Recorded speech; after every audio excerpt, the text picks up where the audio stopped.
Welcome back to This Week in Film, the monthly podcast.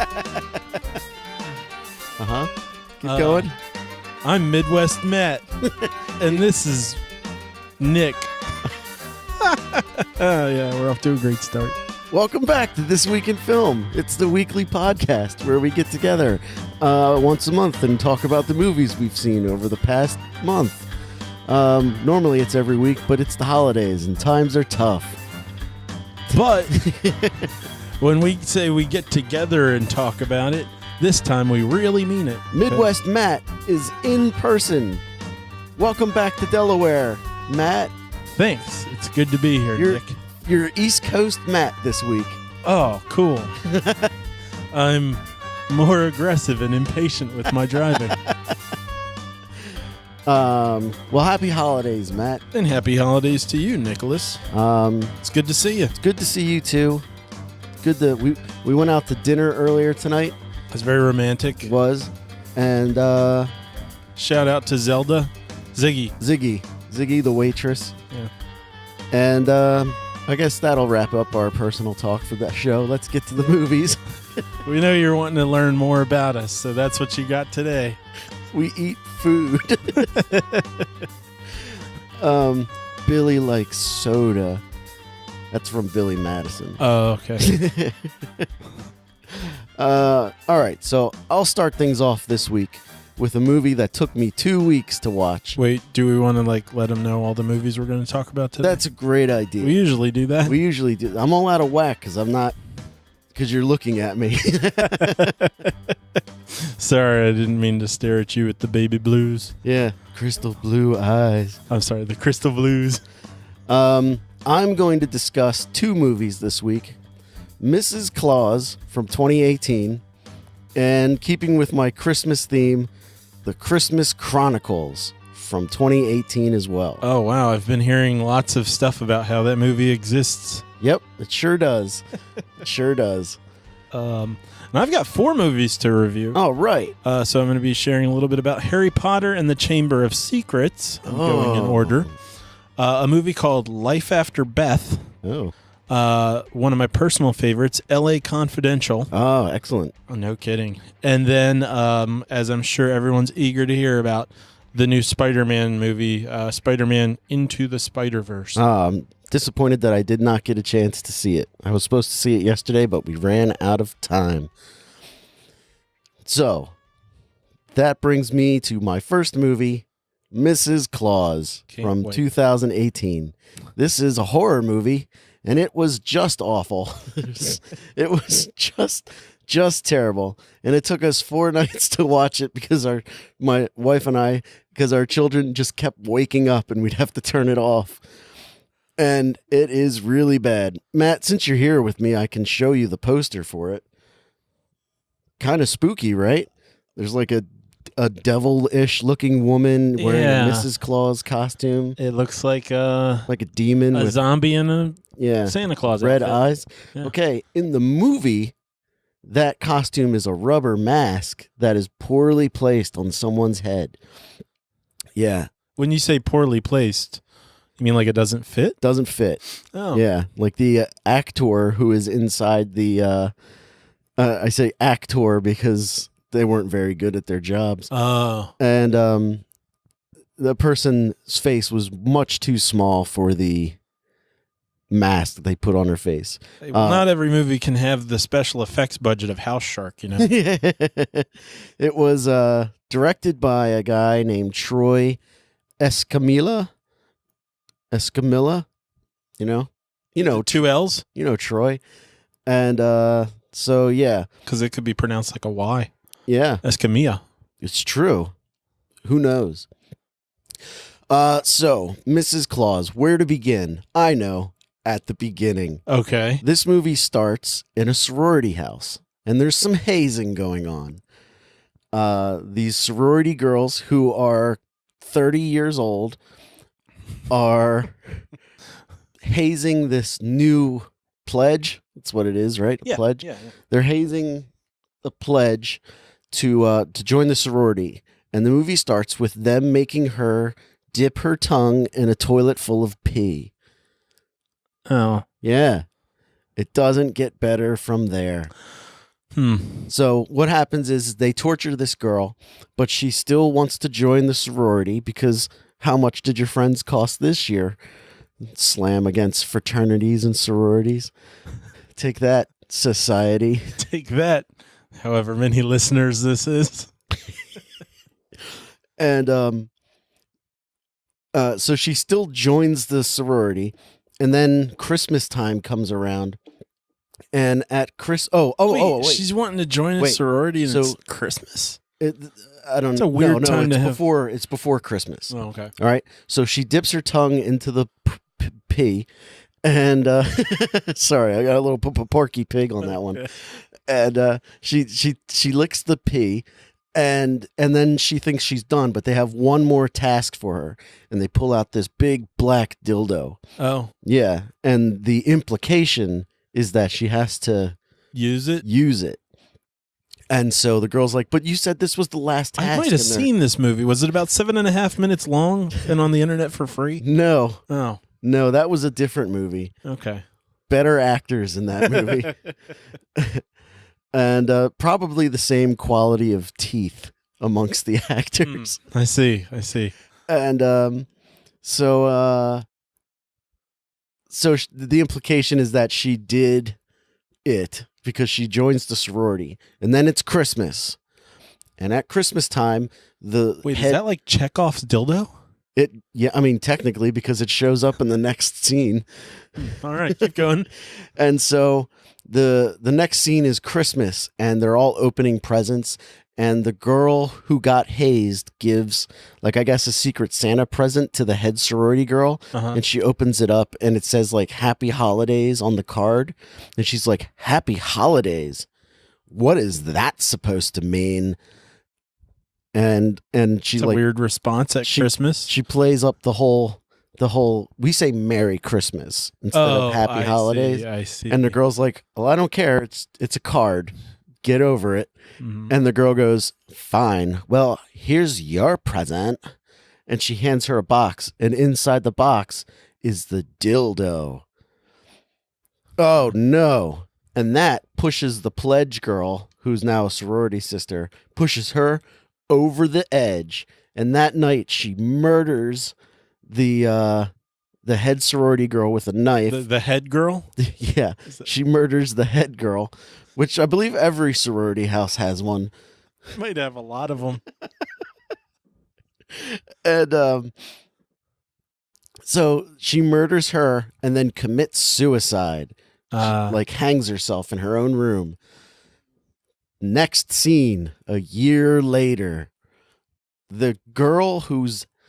So now the main character of the movie... So we're in like 5 minutes into this movie and it's already jumped... It's 10 years later. Oh. I'm sorry, not 1 year later, 10 years later. And now she's really 30 years old. Right. And the sister of the head sorority girl is in college. And she joins the sorority of... She joins the sorority where her sister was murdered in order to feel closer to her sister. And then it's Christmas time, which is a tough time for her because that's when her sister was murdered. Okay. And then the movie happens. It's really bad. It's really, really bad. Like, it wasn't fun bad. It was so stupid, so contrived. Was it boring? It was really boring. Okay. And you can tell that they did not have enough footage to make it feature length. Like, what's the let me see if I can find the running time on this.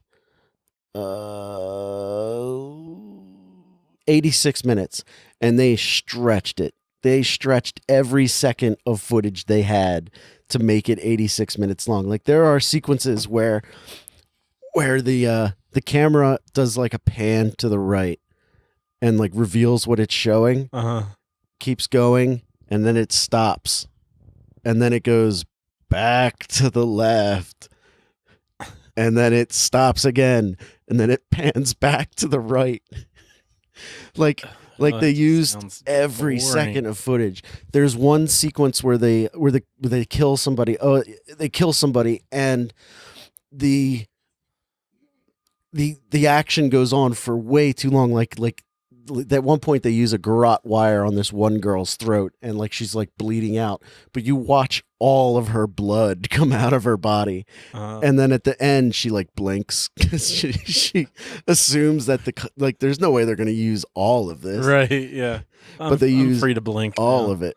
It is. So here's a question. Please.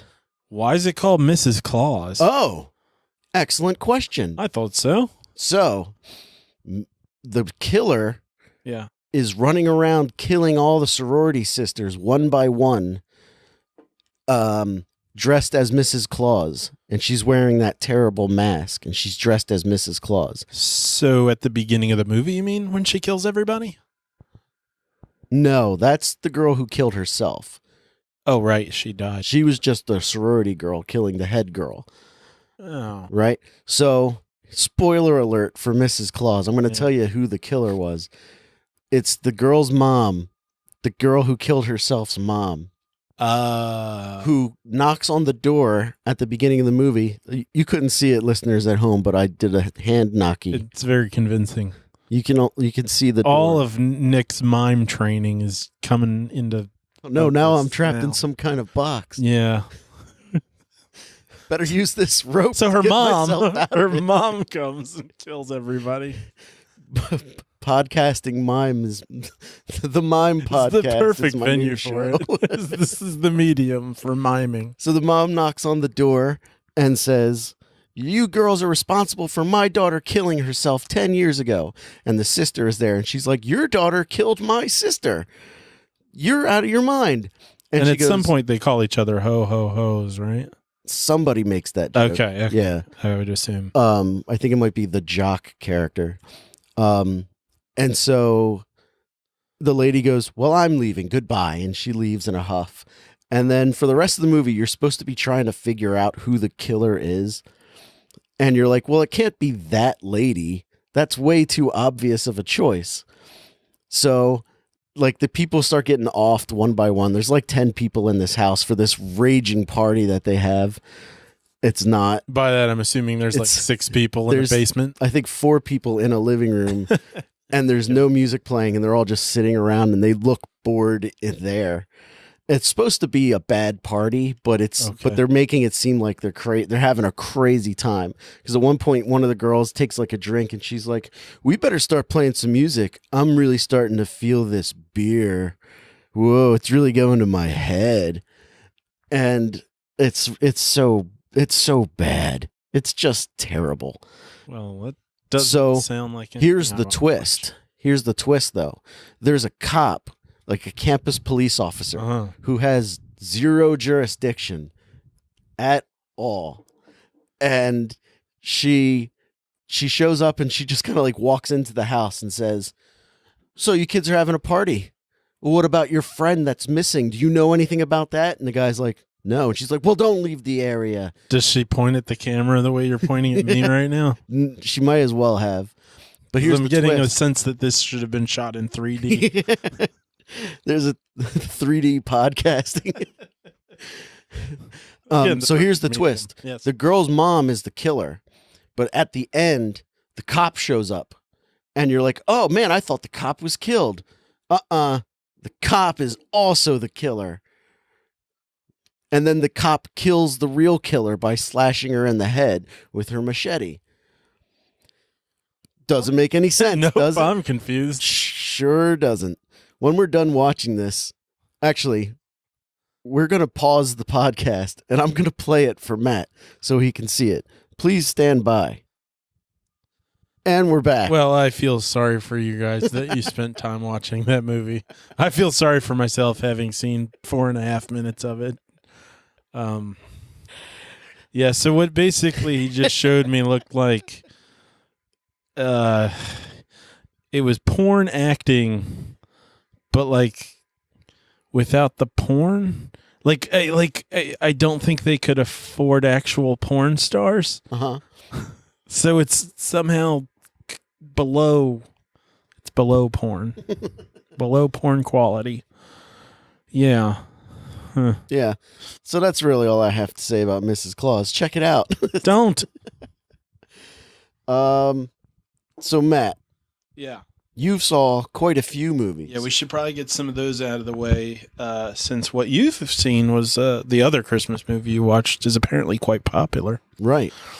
So one of the movies I saw was called Life After Beth. And it's a movie that stars Dave DeHaan, Aubrey Plaza, Anna Kendrick, who shows up a little bit. I like it. She's not exactly a cameo, but it's close. Mm-hmm. And Paul Reiser. Really? Yeah. And it took me about 2/3 of the movie to realize it was Paul Reiser. I kept going, that guy's familiar. Oh, have you not seen the latest season of Stranger Things? I've never seen anything with Paul Reiser in it since Mad About You. Oh, okay. He's in the new season of Stranger Things, and it took me like 3 episodes before I was like, that's Paul Reiser? I kept saying, man, that guy looks kind of like somebody. He looks kind of like the dad from Home Alone when he got heavy in the shark movies, Sharknado and stuff. And then I was like, oh, no, I know who he looks like. He looks like Paul Reiser. The dad from Home Alone's in the Sharknado movies?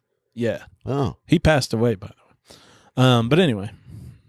Did you see that Google commercial with Macaulay Culkin? No. It's really good. It's a commercial for Google? Yeah, like the Google Home thing. Oh, I was going to say Google needs commercials. I mean, what else do people use? It's a pretty good Bing. commercial. Yeah, right. Anyway, no, I didn't see it. We're going to pause it so that... No, go ahead. No. Paul Reiser. Yeah, he's in it. Anyway, so Life After Beth is a movie in which Dane DeHaan's girlfriend, played by Aubrey Plaza...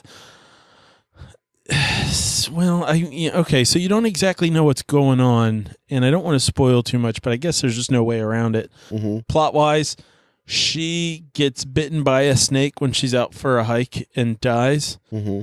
And, oh yeah, and John C. Reilly's in it. John C. Reilly's her dad. Oh. And Dane DeHaan is her boyfriend, and the movie pretty much starts there where she's just, you see her going out for a jog, and then she dies. And then people start acting funny, and Dane DeHaan's like, what's going on here? Why is everybody being so weird? Why doesn't, like, John C. Reilly's having him over his house, and then he won't answer the door and stuff. He's like, why isn't he talking to me anymore? What's going on? Turns out she's alive. Or she is undead. Oh. And so the rest of the movie's kind of like, there's some zombie stuff going on, Mm-hmm. and it's entertaining. I would recommend it, but don't go to it as a horror movie, and don't exactly go to it as a comedy. Somewhere in the middle there? Yeah, if you're into sort of dark comedy stuff, it falls in that kind of awkward realm. Mm-hmm. Like, it's not Coen Brothers quality, Mm-hmm. but not that level of quality. Is it but it's kind of got that feel where things are kind of uncomfortable all the time. And if you're looking at things with sort of a twisted humor, then it's kind of funny. Okay. So I'd say check it out. Is it like quirky, like a offbeat kind of a adventure? Yeah, offbeat. That's a good way to put it. Okay. Yeah.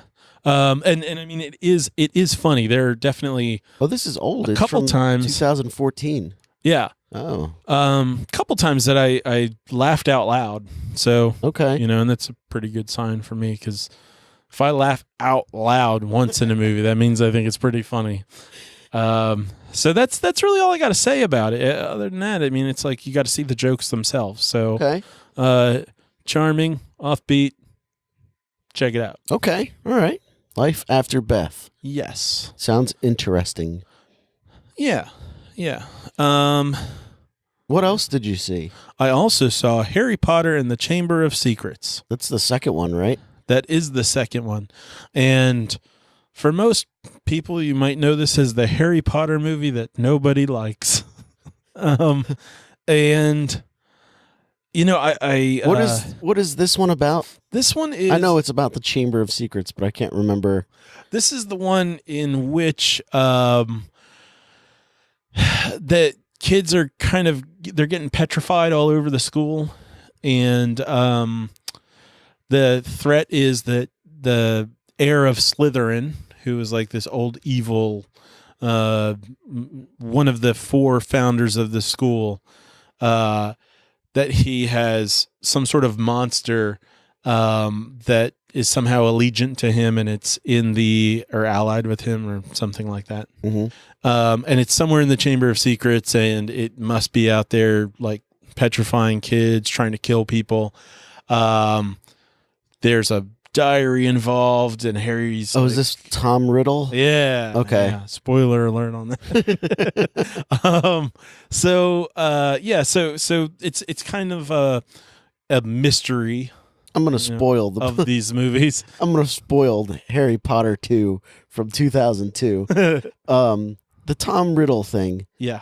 It's supposed to be an anagram for Voldemort, right? Right. I am Lord Voldemort spells out Tom Morvolio Riddle. That's terrible. It doesn't make any sense. Yeah, I know. Okay. Like, if you were going to use your name as an anagram, you would just, like, use your name. You wouldn't add, like I am to it. You think it would be, like, if it's supposed to be Tom Riddle, the evil name would be Riddle Dart or something like that.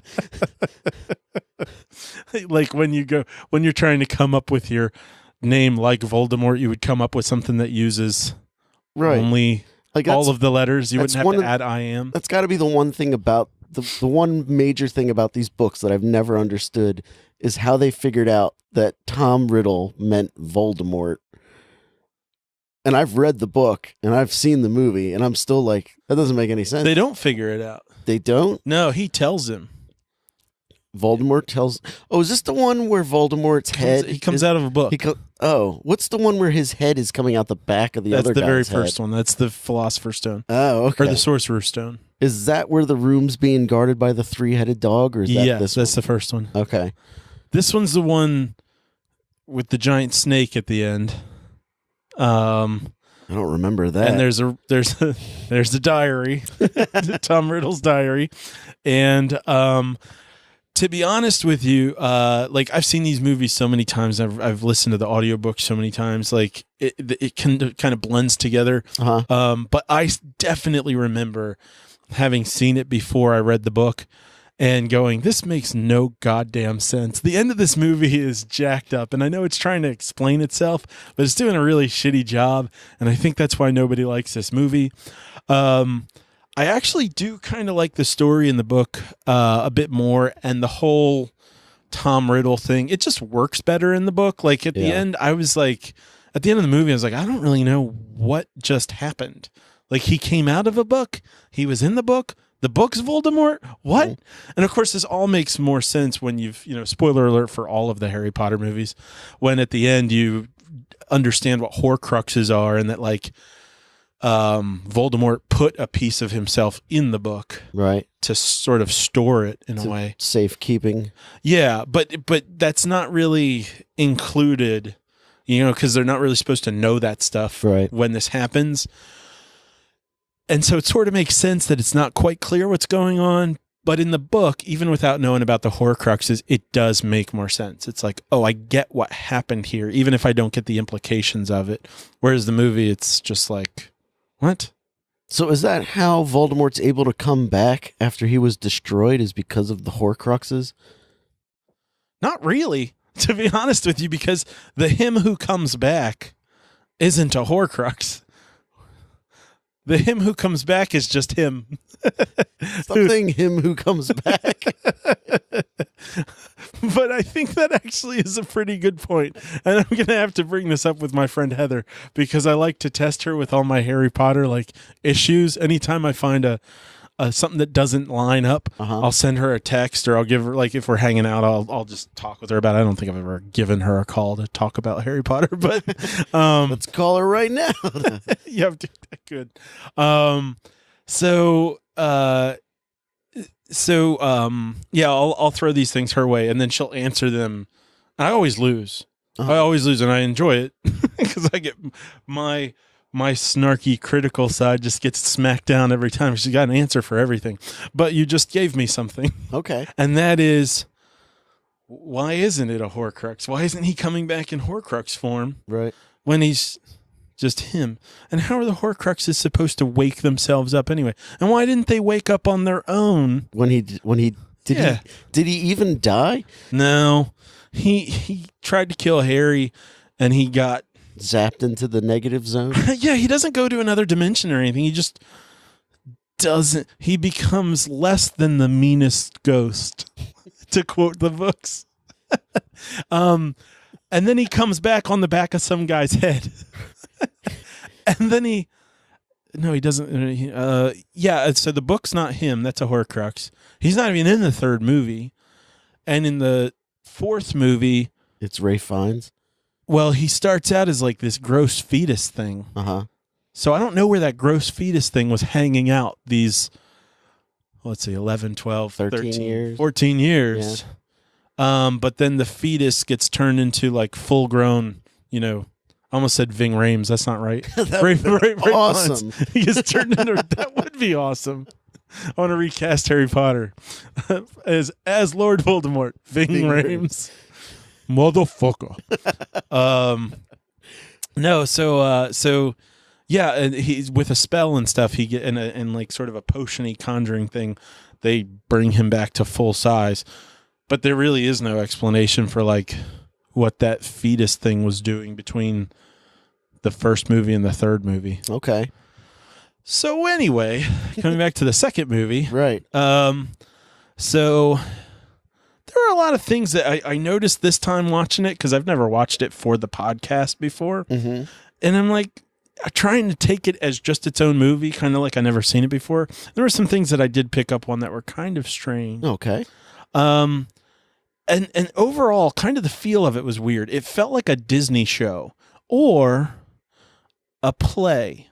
Like, especially in the Weasley household, there's a lot of interactions that are like how they're talking with each other and like how it's like the trade-off of one person to another feels very much like the beginning of a play when the characters are walking on stage and talking for the first time. Right. It's real awkward. Okay, I know what you're talking about. It's just like that. It's just like that. And then I was like, but it's on a TV, so it feels like it should be on the Disney Channel. This is like the first time you go to the Weasley house, right? Mm-hmm. Yeah. It's not as good as the book.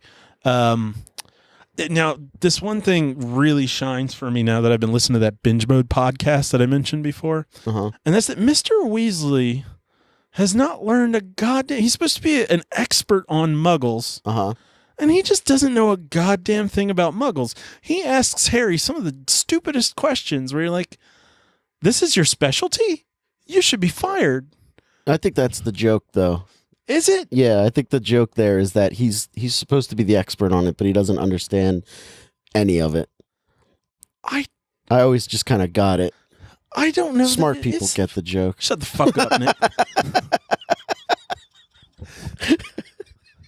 I don't think it is supposed to be a joke. And maybe I don't get it, but I don't then.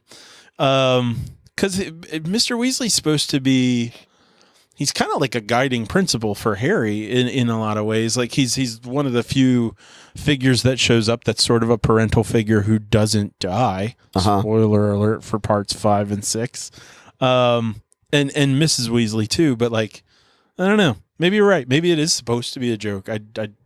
It just always it seemed like the individual things are jokes. I think like the joke behind it is that how does a rubber duck work? I'm like, I get the joke there in terms of like he's just asking something that's a silly question. Well, like but I never thought the implication was supposed to be that he's.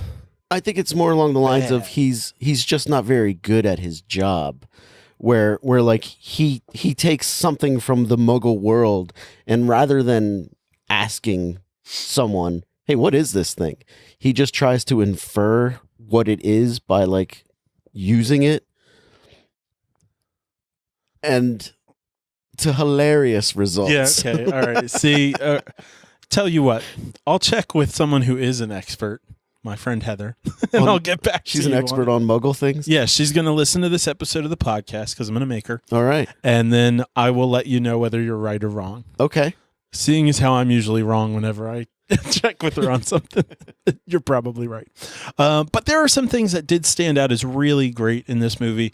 And one, I mean, just in every scene that Alan Rickman is in, he owns it. Yeah. And that guy was just, what a sad fucking thing. Speaking of which, my wife told me that this year is the 30th anniversary of Die Hard.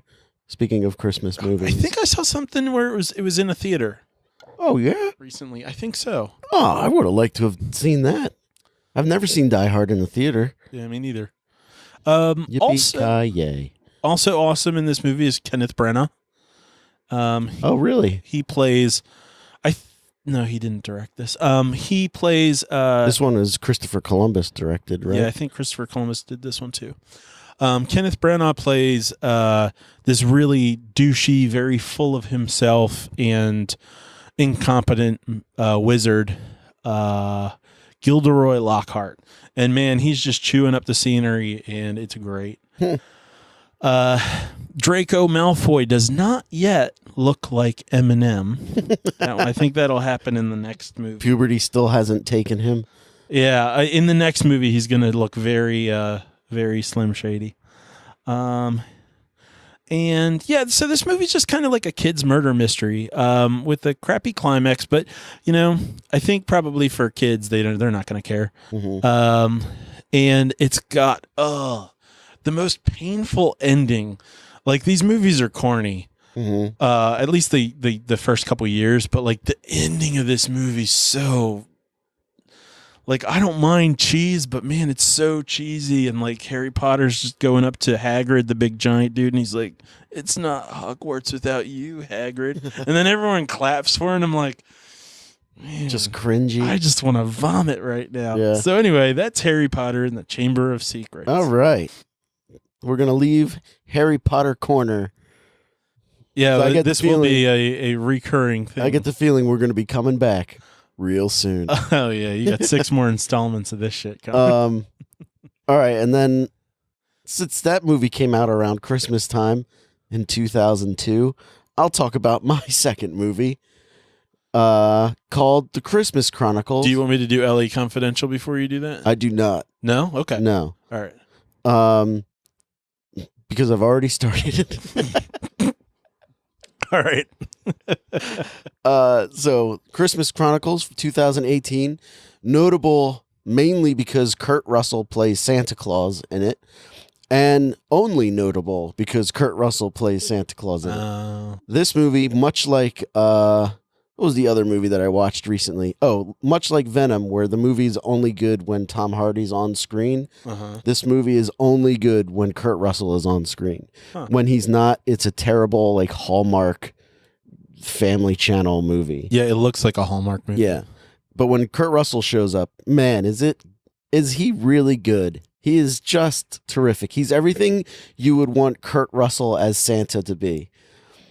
And I can't imagine what I would want Kurt Russell to be as Santa Claus. He's great. He's not fat. He doesn't say ho ho ho. Like, that's the things he says. Like, when the two main characters. So the plot of this story. I didn't know people wanted Santa Claus to be thinner. You do now. Oh. And so like the plot of this movie is there's these two kids. One kid's like 9 or 10. And her brother is older, and he's like 15 or 16.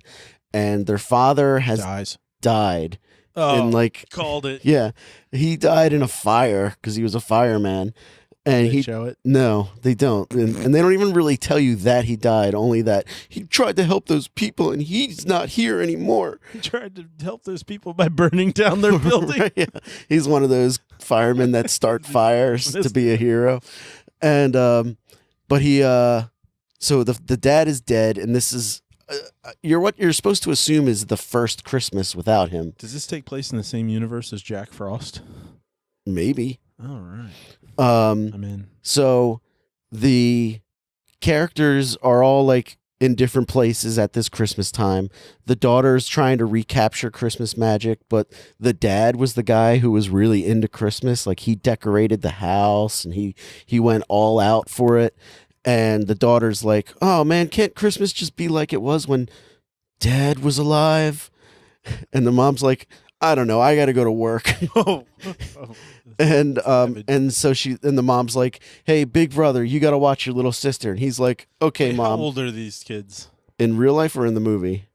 How old are they supposed to be? Like 9 and 16. Okay. And so the big brother says, okay, Mom, yeah, I'll watch my sister. That light went out. Oh.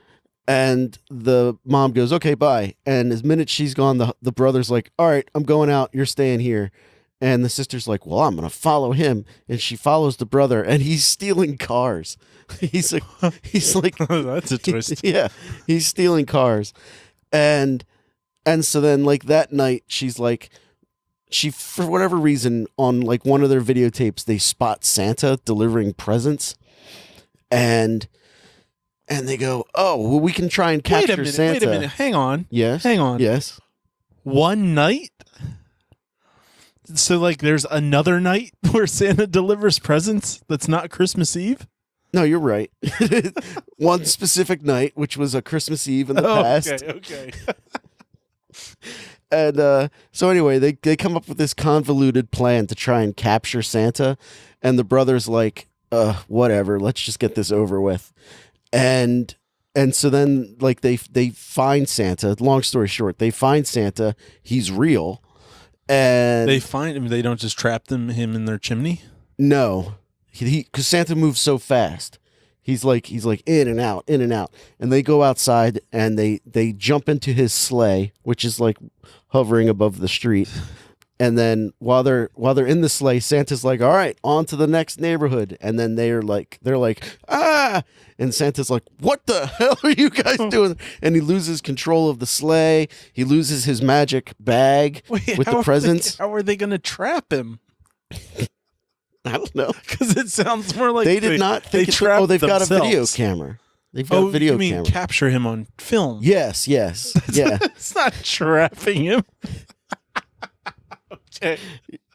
Sometimes words are hard. Oh man. Okay. And so he loses his sleigh, he loses his magic hat, and then he loses his reindeer, and the sleigh crash lands in Chicago. Oh. That's where you live. Midwest Santa. Yeah. So Santa's like, what the hell are you kids doing here? And it's Kurt Russell Santa. He knows everything about them. Like he knows everything about everyone. And now he knows that they've been naughty. Well, he knows that the older brother has been naughty. And he knows that the little girl who still believes in Santa. Wait, you mean to tell me that the reindeer, when this all happens, they just like fly off? They take off, yeah. So they've been like slaves this whole time. I thought they were like Santa's pets. They get spooked, like a horse that runs off. Huh. So Santa's like, all right, well, we got to work together. We got to get my magic bag. We got to get my magic hat, and we got to get the reindeer back. And so those are the MacGuffins that they have to get back, and they have to do it fast enough to save Christmas, because if they don't, Christmas spirit's going to drop to an unsafe level. What happens then? Crime. Are you making that up right now? Nope, because Santa gets arrested, a la Ernest Saves Christmas, and he tells the cop that... I thought that was its own movie. Ernest Goes to Jail, right? That's when Ernest goes to jail. In Ernest Saves Christmas, Santa goes to jail. Oh. Yeah. Okay, Ernest isn't Santa. Right, okay, got it. And, wait, so what's the hat do? The hat allows him to use his magic coal dust that lets him jump from chimney to chimney. It's what makes him... He just stores the dust in his hat? It's part of it like completes the ensemble. Oh. He can't do anything he can't do any magic without the hat.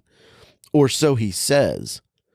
So, anyway, there's this one scene where Santa goes into like what looks like a Bennigan's, and he like goes up to the lady. He goes up to the lady working the hostess, and he's like, Karen, or whatever her name is. And he's like, Karen, did you ever become a dancer? And she's like, no, I work at a Bennigan's. And he's like, well, I got you those dance shoes for you when you were 9. Remember that? And she's like, I do remember that. So if she worked at a strip club, would that be like, okay? And so then like they go, he's like, well, I need to find someone who can give us a ride around town so I can find my magic bag. So he goes into the back of the restaurant and he's like, hello, everybody. I'm Santa Claus. Who wants to give me a ride? And the 2 kids that are with him are like, oh my God, this is ridiculous. And Kurt Russell's like, you, Benny, remember when I got you that thing? Come on, do me a favor and give me a ride. And the guy's like, who are you, crazy man? Wait, why didn't Karen give him a ride? Because she's working. Oh, so's Ben. No, Ben was a patron. Oh, okay. Yeah. I see. And so like he just goes around the room, like he knows everyone in the room, and everyone just kind of gives him the see. I assume the Ben turn was the working head. in the kitchen. And then they call the police on him because he's a crazy guy yelling at people in a restaurant. Gotcha. And then like the hijinks ensue. But before that, they discuss like why Kurt Russell Santa looks different, and they reference generic soda Santa, generic soda Santa, where like you know how the Coca-Cola Santa, yeah, like they can't use Coca-Cola in the movie, so it's like soda Santa, and it's like this really big fat Santa. He's like this morbidly obese Santa this movie Claus. Sounds weightest. Yeah. And Santa's like, I'm not that fat. I might have a little gut, but I'm not that fat. All right? The soda company makes you think I'm that fat, but I am pretty trim. I mean, for a guy my age, I look pretty good. And you're like, I could see Kurt Russell pulling that off. yeah. And then the girl's like, well, how come you don't say ho, ho, ho? And he's like, I don't say ho, ho, ho. I don't even know where that started. Well, that sounds kind of funny. It is pretty funny when Kurt Russell's on screen. Okay. Unfortunately, for most of the movie, he is not. Wow. Yeah. It sounds like Terminator Salvation, where like any scene that has Christian Bale in it was written by the writers that he took from The Dark Knight. So those scenes are good. Yeah. And the rest of the movie's just trash. Yeah. Yeah. But Christmas Chronicles is a fun newish style Christmas movie. It doesn't break any new ground, but Kurt Russell Santa is terrific. I would say that it's not for younger kids. No, I was just about to ask. My son and my daughter and the twins were watching it too, but they don't recognize comprehend things yet. But my son, who is 6, was watching it, and the movie brings to question, like, is Santa real? And I feel like to my son, Santa being real wasn't a question. And so now it's like, well, what do you mean, like, Santa's not real? And so like we may have planted that bug in his brain a little bit, which I regret now. Like the movie's rated, I think, PG, but and it's not a PG-13 movie, but it's definitely not for younger kids. Okay. So there's not something you want to bring into the mix unless your kid is already kind of questioning Santa Claus. Yeah, or just like a little more mature. Like there's some, and now I'm only saying this because it's supposed to be a family movie, but like there's some language in it, like the kids say hell a lot or damn a couple of times, which doesn't really bother me, but in a family movie, I'm like, that doesn't really need to be there. Man, we grew up in the 80s where a PG movie had all sorts of curse words in it. So I don't know. Well, I told you did I tell you we watched The Goonies? Did we talk about that on the show? Yeah. And I did not remember all the swearing that they did in that movie. But this is supposed to be a Santa Claus movie. But Christmas Chronicles is it's worth checking out. It's a fun holiday movie if you're in the mood. Okay. Kurt Russell's Santa Claus is the main focal point. You can feel free to fast forward when Kurt Russell's not on screen. I'll keep it in mind. And then that brings us to your next movie, which was L.A. Confidential. L.A. Confidential. Excellent film. So, I've probably seen this movie 10 times or so. And wow, I didn't even think about trying to summarize the plot. This movie, I'll just say this right off the bat. I recommend it to everybody who is an adult and is smart enough to follow a pretty complex movie. And so it takes place in like the 50s, I think. And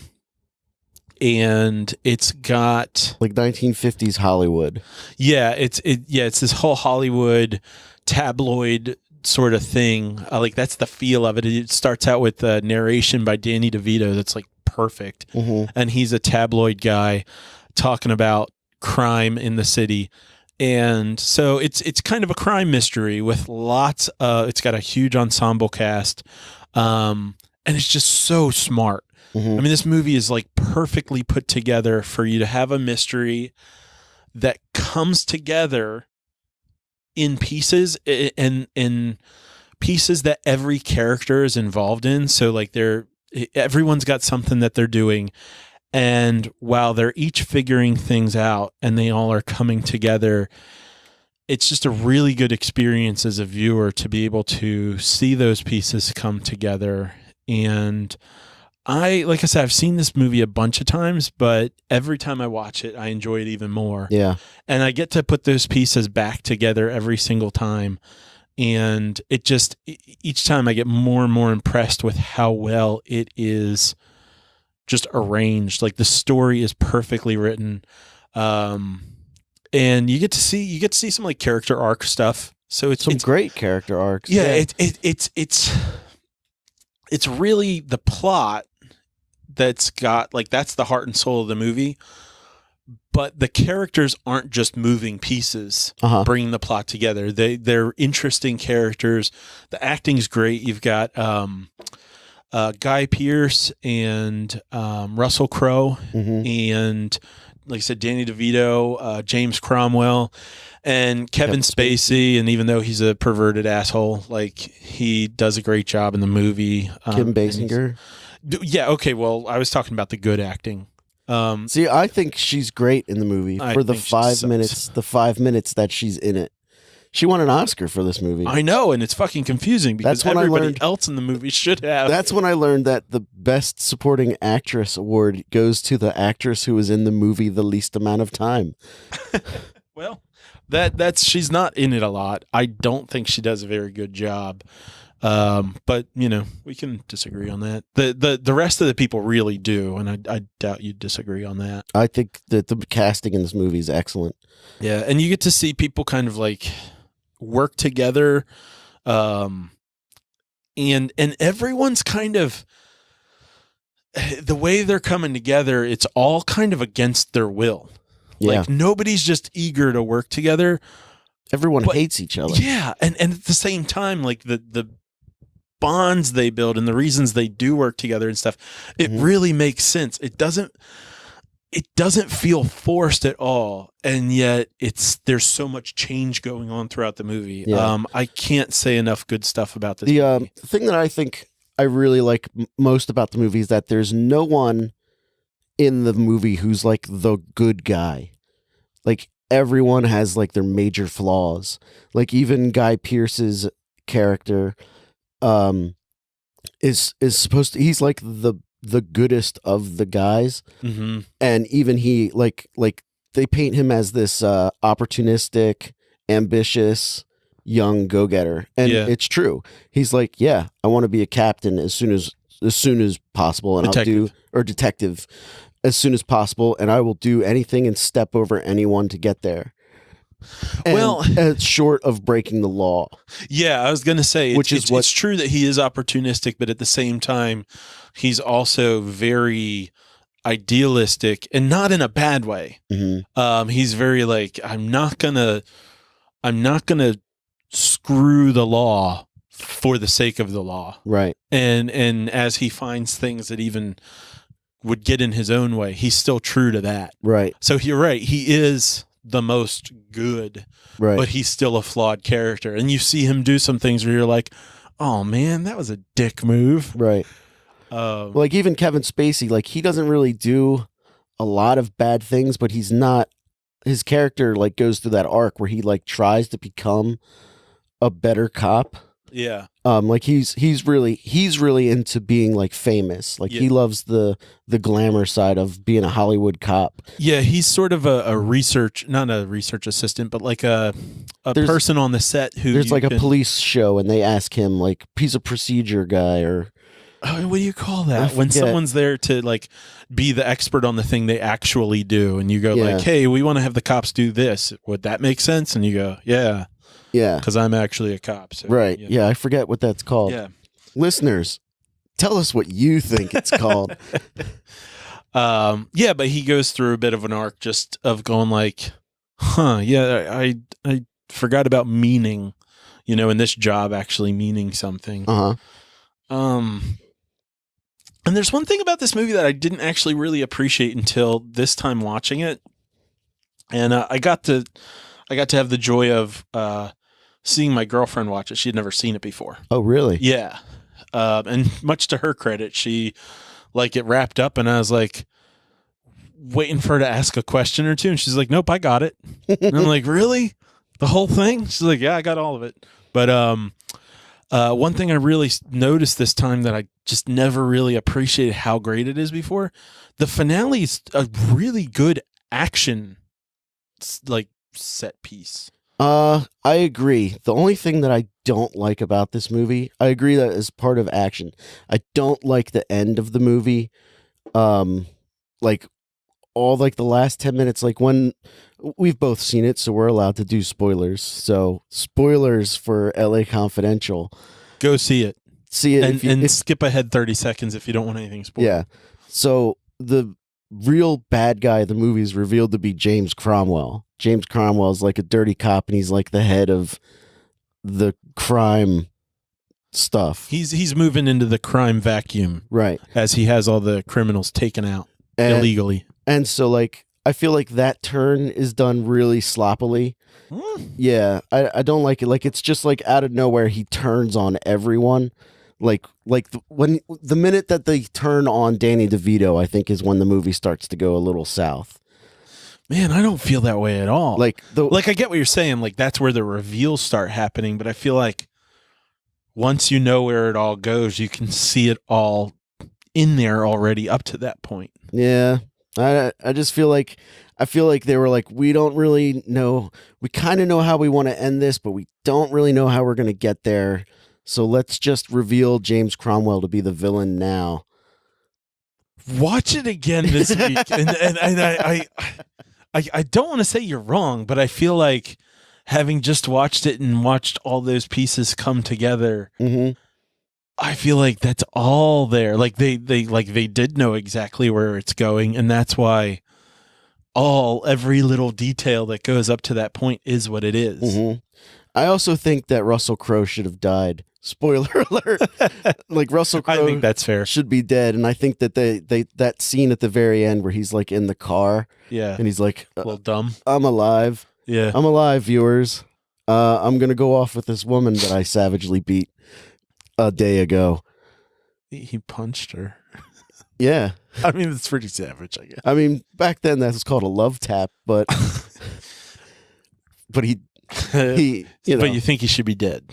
Yeah, I mean, because then he did get shot a lot. He did get shot a lot. He does, and Guy Pearce leaves him for dead. Doesn't he just kind of slump to the ground or something?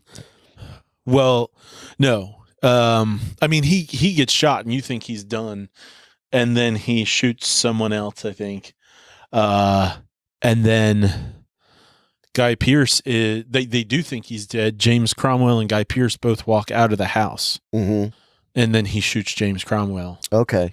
And then the next scene is a different place. You don't see him not go back in. I feel like I've seen it not too long ago. I think I actually talked about it on the show, but I don't remember. Listeners, but tell us. Did Nick talk? But it's a great movie. It really uses the strengths of all of the actors. The Russell Crowe character is perfectly cast. Kevin Spacey's perfectly cast. Guy Pearce perfectly cast. Danny DeVito's such a great slime ball. Amazing, yeah. And then there's all these other actors who I don't know. I'm looking at the IMDb. And then James Cromwell, I think, is terrific until he turns into a bit of a mustache twirling villain where he's like, "Oh, we're gonna have to fix this problem, Bobby boy." I'll tell you who my source is on this after the pod, but I happen to know someone who knows someone who was privy to this, and apparently at the end of this movie, James Cromwell, the actor, had this whole thing that he wanted to do where he blamed, like, now it's years since I've heard this story, but it was something about how he wanted to go into this big monologue about how the potato famine caused him to get all twisted and whatnot. It's fucking ridiculous. We were hungry, Eddie. We were hungry. We were so hungry. That made me turn to a life of law and then crime. You know, this is gossip. I can't guarantee it's 100% accurate, but I'll tell you where that came from later. And then I'll tell the listeners. But anyway, yeah, I don't think I have anything else to say about it. It's an excellent film. Did it win Best Picture that year? I don't know.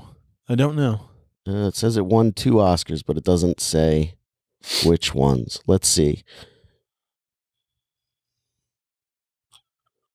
It was a nominee for Best Picture, but it did not win. And Curtis Hanson was up for Best Director. He also directed 8 Mile, I think. Oh, well, it is a...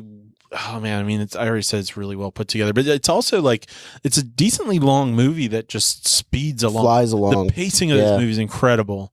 Well, now I need to know what won that year. 97? Is that Braveheart? No. Let's ask the Google. Who, stop. No, I'm not talking. Stop it. All right. This is good podcasting, ladies and gentlemen. What movie won Best Picture in 1997? Let's think. Titanic. Oh. Titanic beat LA Confidential. That is some bullshit. Yeah, 100%. That's sickening. I'm angry.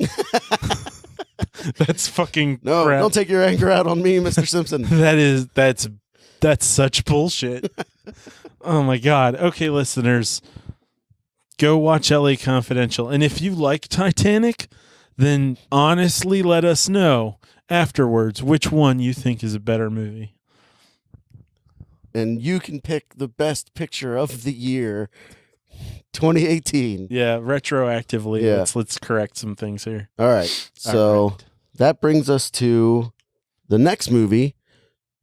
But I think before that, you're going to talk about Spider-Man Into the Spider-Verse, which is in theaters. Yeah, which means we have to do a little preview corner. Which this week's preview corner is brought to you in part by, do I have to say this?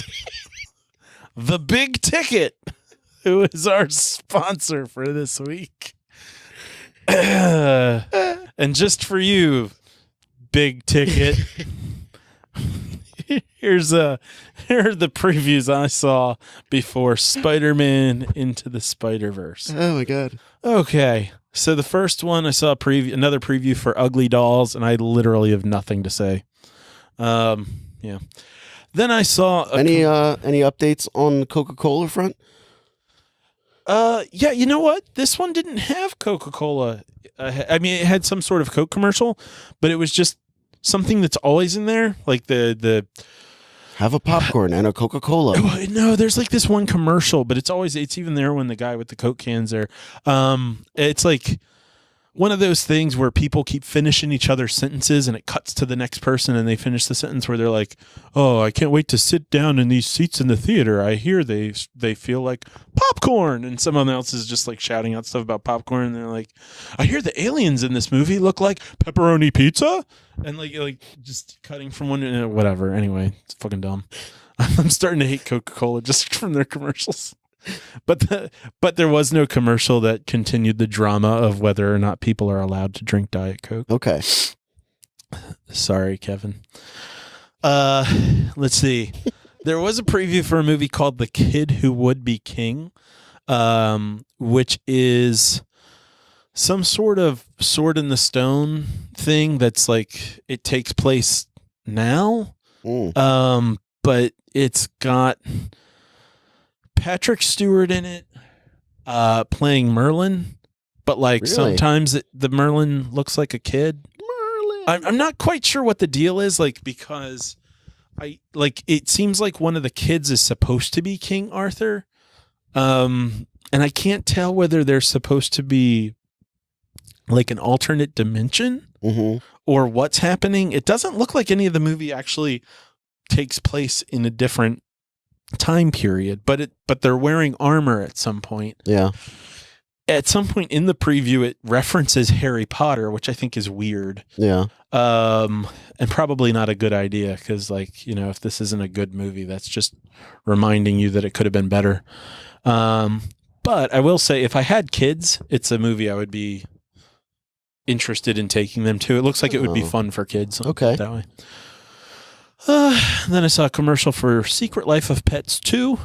I don't know anything about the first one, and I didn't learn anything about the second one. Is it the preview with the rabbit? That's all I saw. I saw that preview on the computer. Yeah, and I was like, "Oh, this is interesting. A rabbit wearing a costume," and then a dog starts talking to the rabbit, and I went, "Oh no, this is a sequel to that dog movie."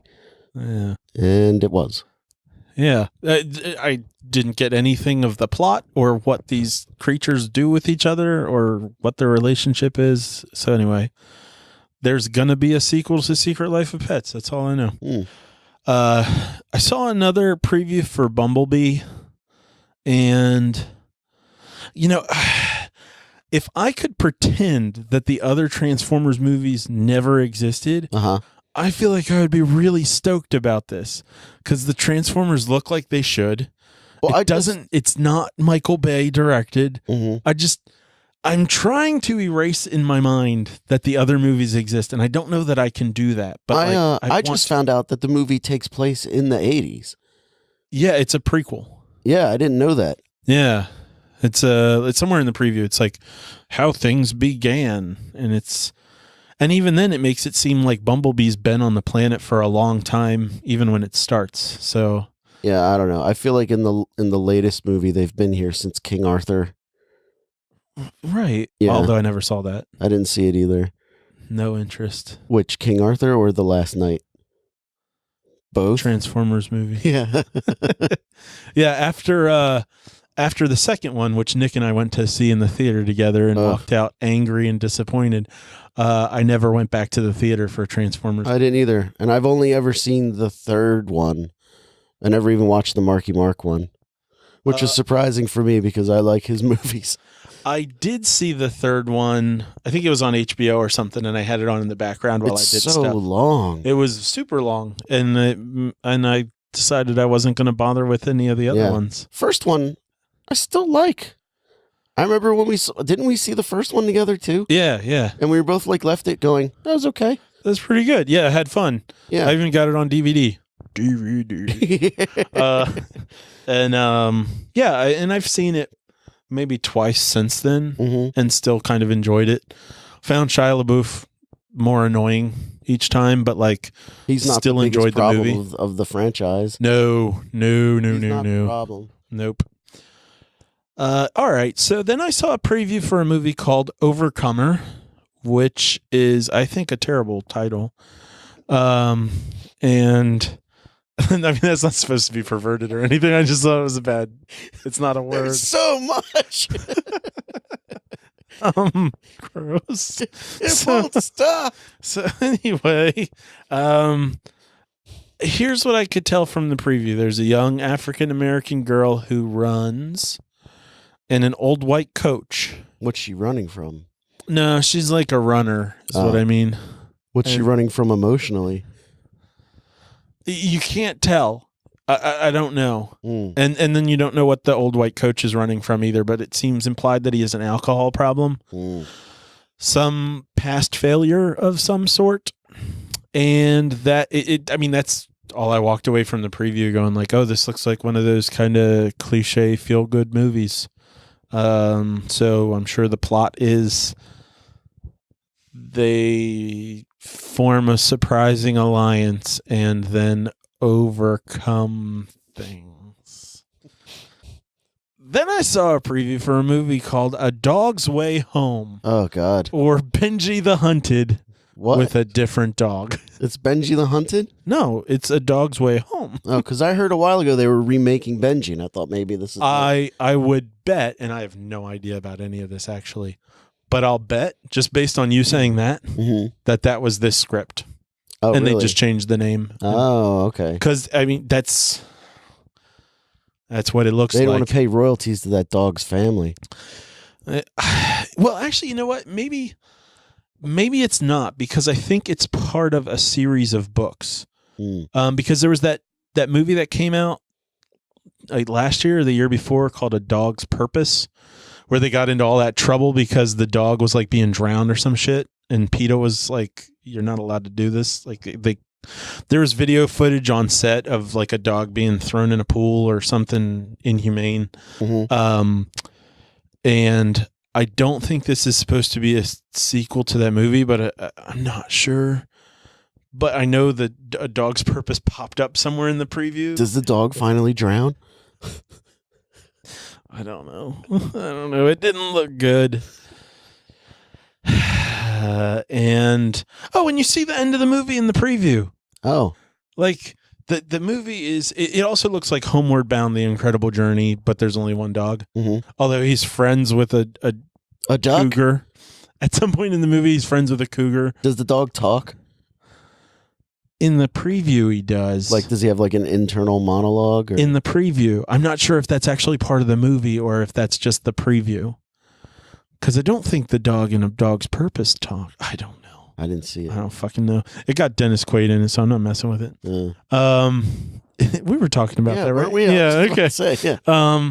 So it got Dennis Quaid in it. That's what I said. Okay, anyway. It done got him. Nick and I have imbibed a little bit of Christmas cheer. A little bit of the Christmas cheer, yeah.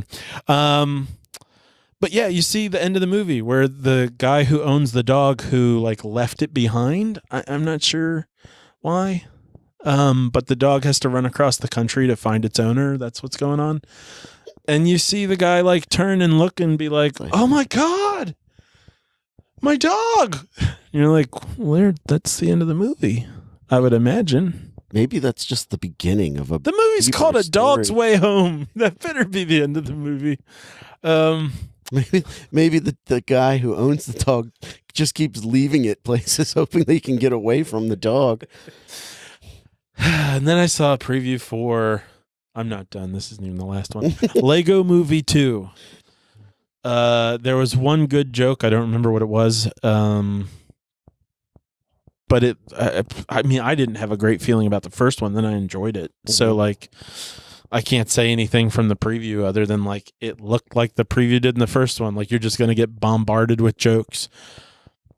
But if it's as enjoyable as the first one was, I'm not going to complain. Yeah, I kind of felt the same way. The one joke that I really like in the preview is that Chris Pratt meets himself from Jurassic Park or whatever. Like, that dinosaur hunter space adventurer guy. Yeah. Like, he just meets all of Chris Pratt's cinematic characters. That cracked me up.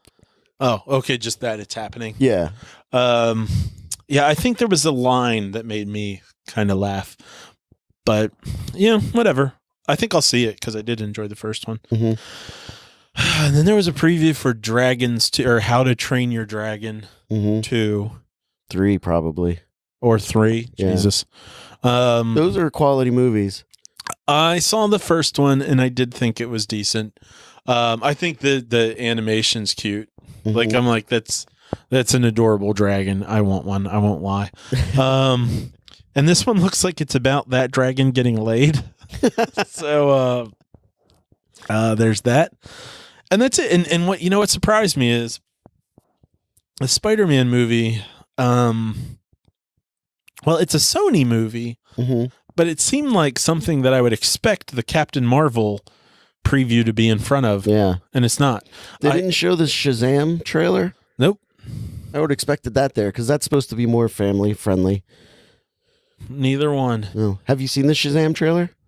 Yeah, I did. That movie looks funny. I don't think so. Really? I was like, I can't wait to see this movie. That's cool.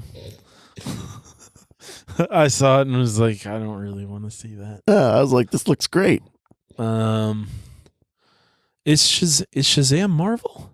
Shazam's DC. That's what I thought. There's the reason they call him Shazam is because they originally called him Captain Marvel, but then there was like a lawsuit between him and DC. So like his comic book is called Shazam, but the character is Captain Marvel. And Captain Marvel says Shazam to turn into Captain Marvel. Captain Marvel. Spoiler alert. Was Marvel already a thing when this character was created? Let's find out.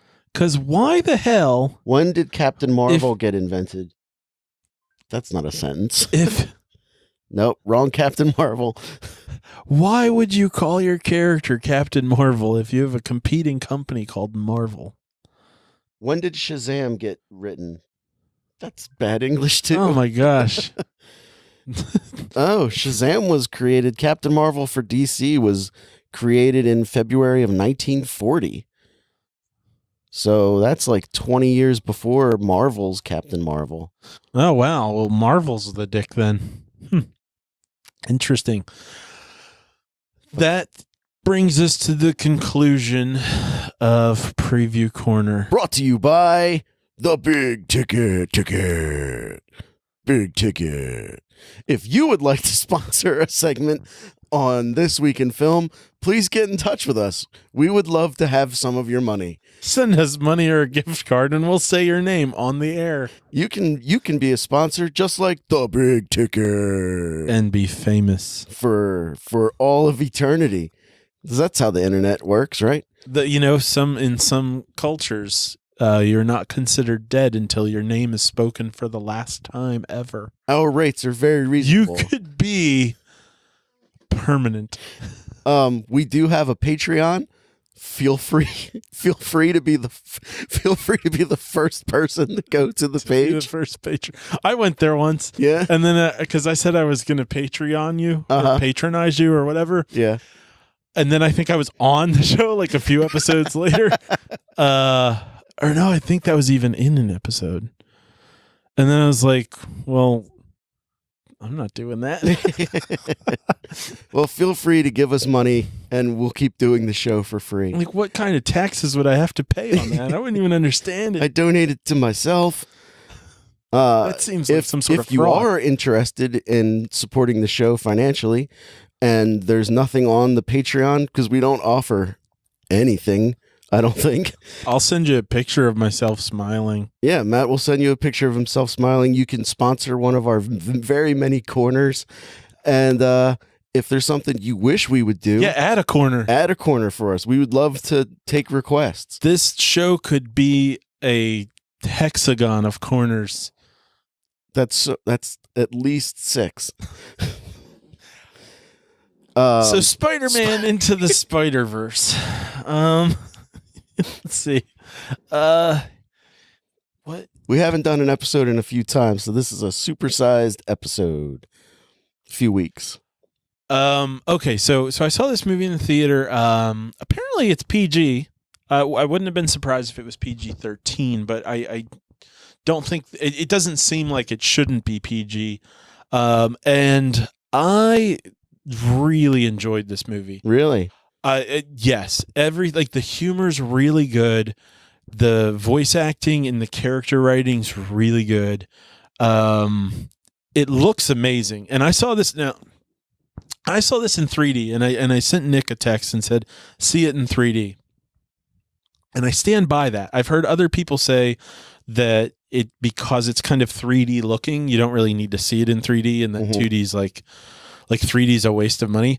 I spent like $15 to see it, and it's probably, I don't know, it's not the first movie that I've really enjoyed the 3D in, but I usually don't get too much out of 3D. This one, I was like, this was totally like worth it. Really? I felt like I was having a 3D experience the whole time. Really?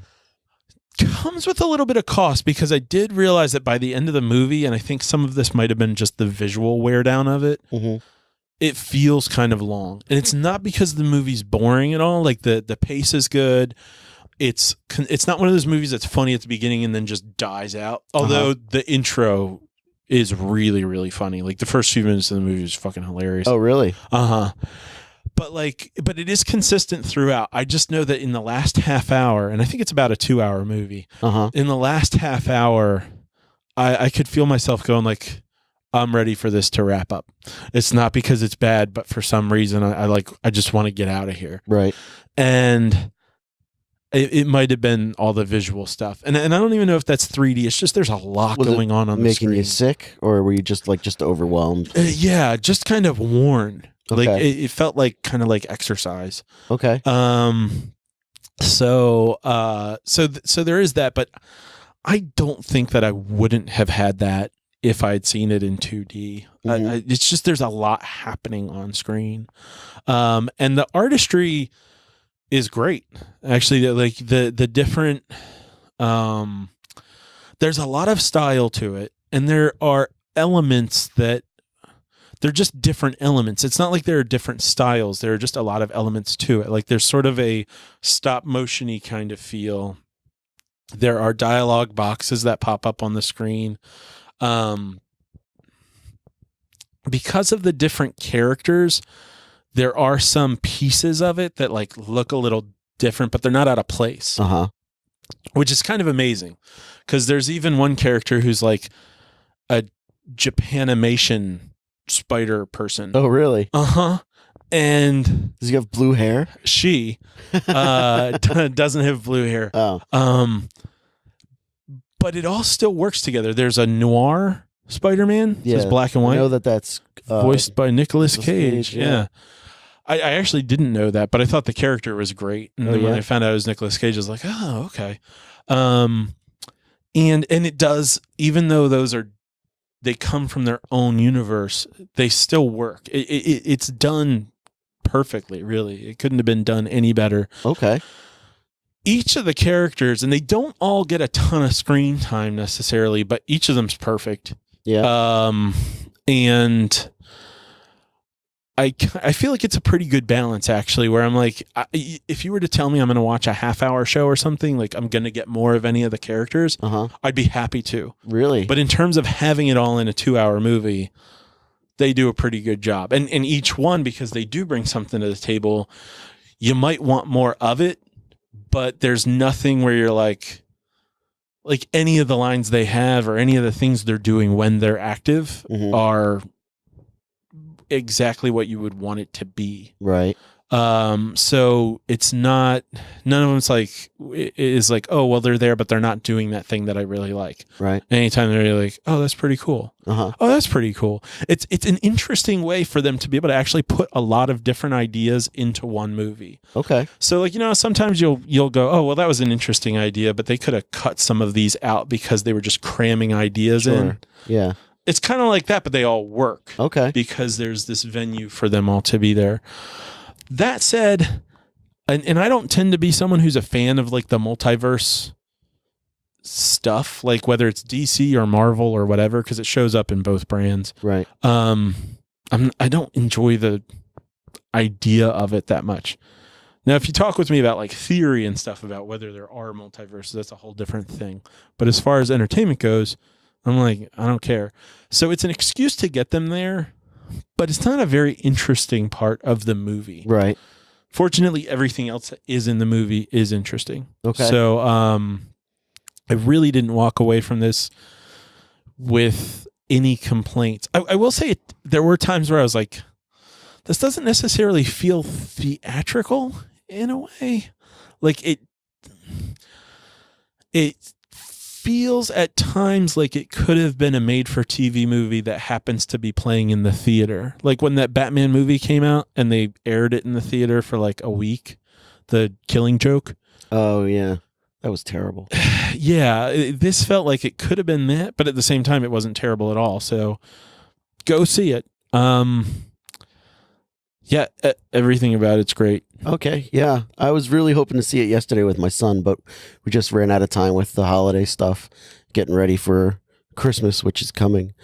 And I'm really excited to see it with him because he's 6 years old, and I feel like that's right in his wheelhouse. Mm-hmm. So I think it'll be a lot of fun. He also loves that character Bumblebee. Like whenever this is jumping back to preview corner. Yeah. But he loves Bumblebee. So like whenever he sees a yellow car, he's like, hey, there's Bumblebee. So I think I might take him to see that too, just because he loves that character so much. Mm-hmm. But yeah, I think I can't wait to see it. Yeah, you're going to love it. All right. Well, I guess that's going to bring us to the new most popular segment on the show, the great movie ranking list. And I'll go first since I have just two, and I'm pretty sure I know where they go. We have a new bottom of the list for me, and coming in at the bottom is, give me the text box, Mrs. Claus is the worst movie of all time. If you don't know, if you're new to the show, starting a couple weeks ago, Matt and I have started to rank the movies we've discussed on the show, and you can keep track of that on the Twitter, the Facebook or the Instagram for the show, or This Week in Film, and This Week in Film podcast, I think, and you can track along with us. But so Mrs. Claus is the new at the bottom, worse than Venom. And I'm going to put the Christmas Chronicles. I'm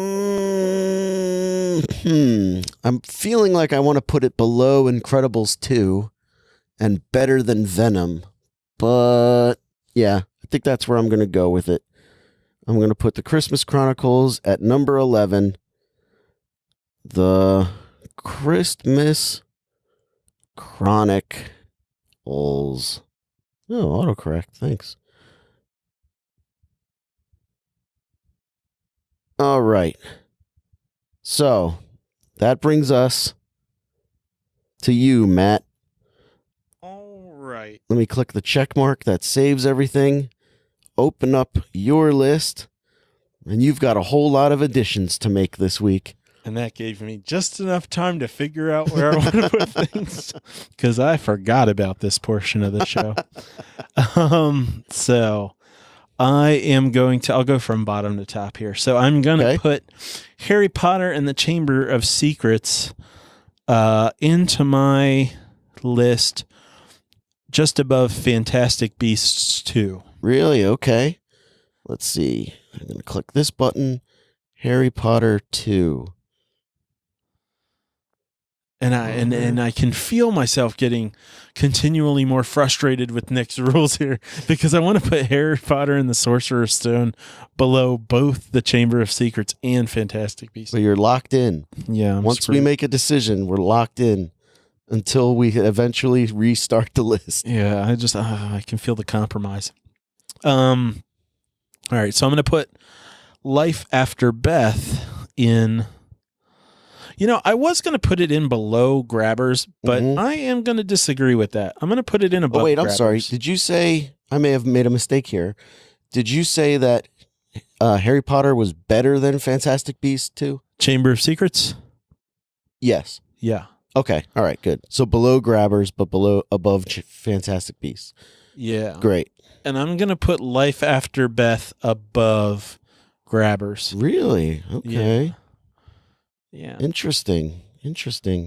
Yeah, it might be a little bit of distance from the movie, but I'm feeling like Life After Beth had a bit more charm than Grabbers. Okay. Which is funny because I don't like Dane DeHaan, but I did like him in this movie. I don't know who he is. He played Harry Osborn in he's just awful. There we go. He was just terrible in that movie. Yeah. And then I am going to go to the top of my list and make some adjustments. Top of the list. Okay. So above, as above, so below, we'll go Spider-Man Into the Spider-Verse. Above that? Yes. Really? Okay. Spider-Man Man into the Spider-Verse. Week 94. Okay. And then I'm going to put above that, and get comfortable, people, because this probably isn't going to be moving anytime soon. I'm going to put above that LA Confidential. So the new greatest movie of all time. Yep. Confidential. And I so don't have a problem with that. It's perfect. Thanks, autocorrect. Week 94. All right. Interesting list. It'll be great to see how the list grows and evolves over the next year. We're thinking at the end of next year, we will finalize this list, and then we'll start over again. Well, and we could be adding something else to it in a couple hours here, depending on That's true. That's true. how late we can stay up and what we want. Right. M. Night Shyamalan, is that what I hear? Ooh, a teaser for maybe next week's episode. All right. Well, I guess that's going to about do it. Matt, anything to plug? Yes. Oh, exciting. I have a podcast that I'm so eager to plug. Okay. So this past week, so I mentioned Case File before. I think it was Case File, something crime, true crime, something. Anyway, I was looking for other true crime stuff, and I've picked up a couple podcasts and put them down. There's some stuff out there that's not that great. Right. But then I ran across this one called Red Handed. This fucking podcast is great. Okay, so there's these two English frauds, and they just are awesome. They're so cool. They cover the most interesting cases, and they're pretty serious about the material, but they get into this side dialogue with each other about things, and they're judgmental in the best way. Really? Any of their commentary on stuff is just, it's really funny. Their attitudes, it's sassy, but in a British way. Right. British charm to it. Yeah. And one of my favorite quotes so far is when they go off on a little bit of a tangent about Gwyneth Paltrow. And the woman was like, so Gwyneth Paltrow, if you're listening, fuck you. And I was like, all right, I'm in.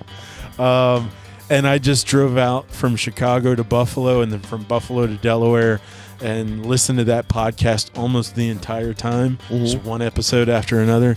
It's just absolutely fantastic. Red-handed. All right, great. Let's check it out. I don't have anything to plug other than I wish you and yours a happiest of holidays and a prosperous new year. Happy holidays, everybody. A turkey for everyone. You there, boy. What day is today? He's pointing at me. This is weird. I was visited by 3 ghosts last night. Now I'm a totally different person. It's in your drink. Some sort of mad elf. Maybe we'll get some of that mad elf money. Trogs. Good stuff. Drink it. All right. I think that's going to wrap it up. Drink it responsibly. Yeah. Let's go drive real fast and close our eyes. If that's the end of the reel, don't drink and drive. This is...